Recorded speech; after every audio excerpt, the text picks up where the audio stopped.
I hate to brag, but I'm really good at lying. I've gotten so used to lying that sometimes I don't even realize I'm doing it. It started a few years back. Since then, I've become a natural. I often lie about little things.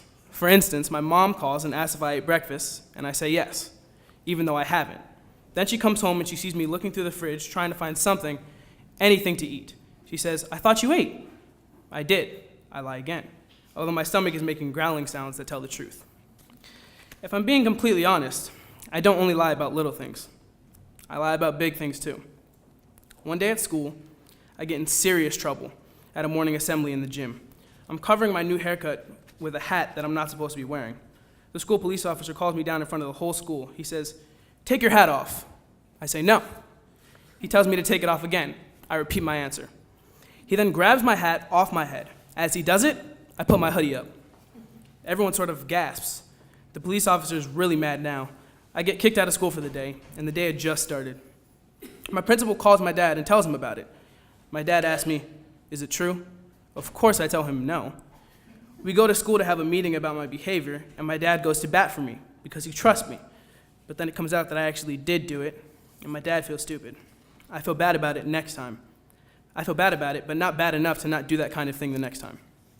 It gets worse. I'm dating a girl for a long time, and for some reason I decide to tell her the story of my tough past. Don't get me wrong, it was tough, but I take details and stretch them way too far. Now my girlfriend and her mom both think I was an abused child and that I'm often neglected. They think I'm tough, that I got into a fight with two guys who broke two of my ribs and that I broke one of their noses. I take all these lies and stretch them for 2 years. They don't find out the truth until my girlfriend and I break up and I finally come clean. Sometimes lying has consequences. I learned about that on a trip to Florida. It's a tense car ride to the salon with Lily, an adult friend of the family I'm staying with. She's still mad at me for not being nice and attentive to her 5-year-old nephew the night before, and so I'm nervous about trying to convince her to let me go and hang with Gio later. I spend almost a whole day in a salon chair while Lily dyes my hair. Gio texted me at 4 saying he can pick me up at 5. My hair is finally done.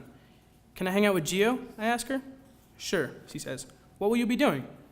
I say, "Going to the movies and playing video games." I'm lying. I don't know why I'm lying. Lily smokes. She knows I smoke. She knows that Gio smokes too. Too late now.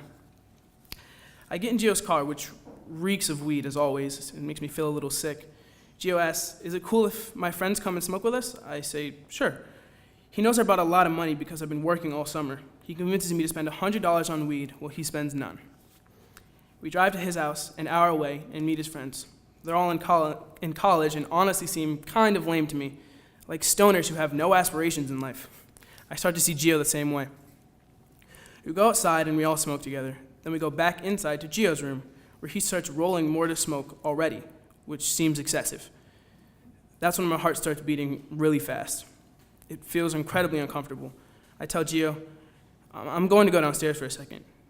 He follows me and asks if I'm okay. I tell him, I'm going to call my mom.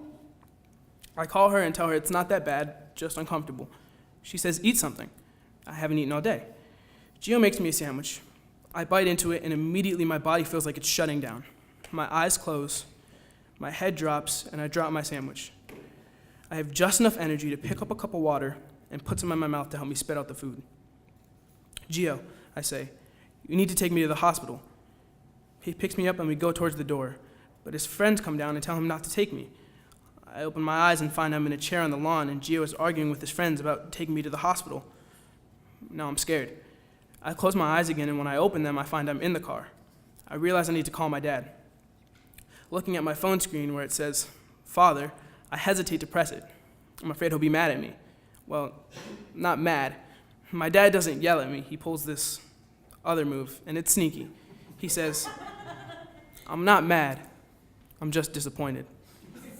And that hits me hard. I'm scared at disappointing him again, but I realize I'm more scared of dying. So I call and put him on speaker. I try to explain everything, but I can barely speak.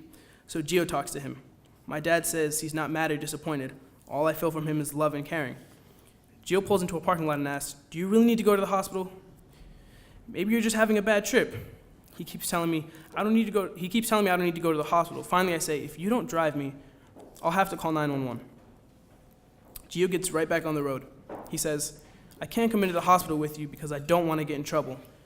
This makes me even more scared, but I understand. He says he'll wait for me in the parking lot. Inside the hospital, the nurse checks my heart rate, and it's up over 180. It's not supposed to be higher than 110. They put 3 needles in me and pump stuff into me while hooking me up to a bunch of monitors. They tell me the weed I smoked might have been laced with something.